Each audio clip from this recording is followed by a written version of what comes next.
بسم اللہ الرحمن الرحیم ایجوکیشنل چینل کے معزز سامعین ایک مرتبہ ام المؤمنین حضرت حفصہ رضی اللہ تعالیٰ عنہ کو کہیں سے حضرت یوسف علیہ السلام کے قصوں پر مبنی کتاب مل گئی۔ آپ نے وہ کتاب لی اور حضور نبی کریم صلی اللہ علیہ وآلہ وسلم کے سامنے اسے پڑھنا شروع کر دیا۔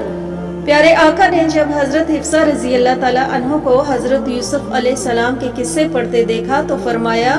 قسم ہے اس ذات کی جس کے قبضے میں میری جان ہے،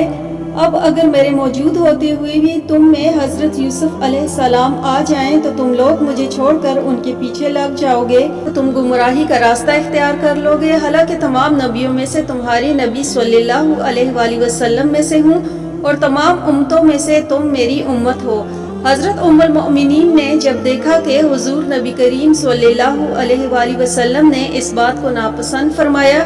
تو آپ نے وہ کتاب فوراً چھوڑ دی اور عرض کیا کہ یا رسول اللہ صلی اللہ علیہ وآلہ وسلم، میں آپ کو ناراض نہیں دیکھ سکتی۔ حضرت ام المؤمنین حفصہ رضی اللہ تعالیٰ عنہ پیکر اخلاص و ایمان و اقام پختہ اور زاہد و ریاضت میں ہمتاً سرگرم اور حب رسول اللہ صلی اللہ علیہ وآلہ وسلم میں غریق و وفا شعار اور شب بیدار اور کثرت سے روزے رکھنے والی خاتون تھی۔ علاوہ ازیں آپ پڑھنا بھی جانتی تھی۔ چنانچہ امام احمد بن حنبل رحمۃ اللہ علیہ کی روایت ہے کہ جب آپ رسول اللہ صلی اللہ علیہ وآلہ وسلم کے وقت میں آئیں تو پیارے آقا صلی اللہ علیہ وآلہ وسلم نے اپنی ایک صحابیہ حضرت شفاء بن عبداللہ عدیہ رضی اللہ تعالیٰ عنہ کو جو لکھنا پڑھنا جانتی تھی اس بات پر مامور فرمایا کہ وہ حضرت حفصہ رضی اللہ تعالیٰ عنہ کو لکھنا سکھائیں۔ چنانچہ حضرت شفاء نے آپ کو لکھنا سکھایا اور زہریلے کیڑے مکوڑوں کے کاٹنے کا دم بھی بتایا، پس آپ نے بہت جلد لکھنے میں مہارت حاصل کر لی تھی۔ چونکہ آپ لکھنا پڑھنا جان چکی تھی تو دوسرے کاتبان کے علاوہ یہ ذمہ داری آپ کے سپرد تھی کہ قرآن مقدس کی نازل شدہ آیات آپ اپنے پاس موجودہ قرآنی نسخے میں درج کر لیتی تھی۔ اہل سیر کے مطابق رسول اللہ صلی اللہ علیہ وآلہ وسلم نے اپنی حیات طیبہ میں ہی قرآن کریم کے تمام کتابت شدہ اجزاء یکجا کرا کے اپنی زوجہ حضرت حفصہ رضی اللہ تعالیٰ عنہ کے پاس رکھوا دیے تھے،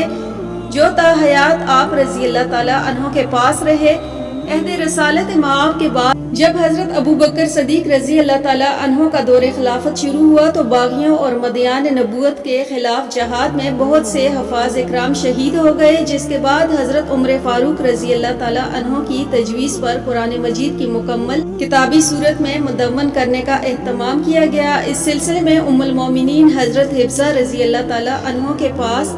جمع شدہ نسخہ سب سے زیادہ کارآمد ثابت ہوا۔ چنانچہ تمام قرآنی اجزاء کو ایک مکمل مصحف کی صورت میں مدون کر کے سیدہ حفصہ کی طویل میں دے دیا گیا، جو تاریخ میں مصحف صدیقی کے نام سے مشہور ہوا۔ جب حضرت عثمان رضی اللہ تعالیٰ عنہ کے دور میں اجمیوں کی ایک بہت بڑی تعداد اسلام میں داخل ہوئی تو قرآن مقدس کی کتاب املا اور تلفظ میں اختلاف کی صورتیں سامنے آئیں۔ پس حضرت عثمان رضی اللہ تعالیٰ عنہ نے بھی حضرت ام المومنین حفصہ رضی اللہ تعالیٰ عنہ کے پاس موجودہ نسخے کی نقول کروا کر مختلف شہروں میں بھیجی تاکہ پوری امت اخلاط و انتشار سے محفوظ ہو جائیں۔ بس علماء اکرام فرماتے ہیں کہ ام المومنین حضرت حفصہ رضی اللہ تعالیٰ عنہ کی شان میں یہ بھی ہے کہ اللہ رب العزت نے قرآن مقدس کی ترتیب و تدوین اور حفاظت میں آپ سے بہت بڑا کام لیا۔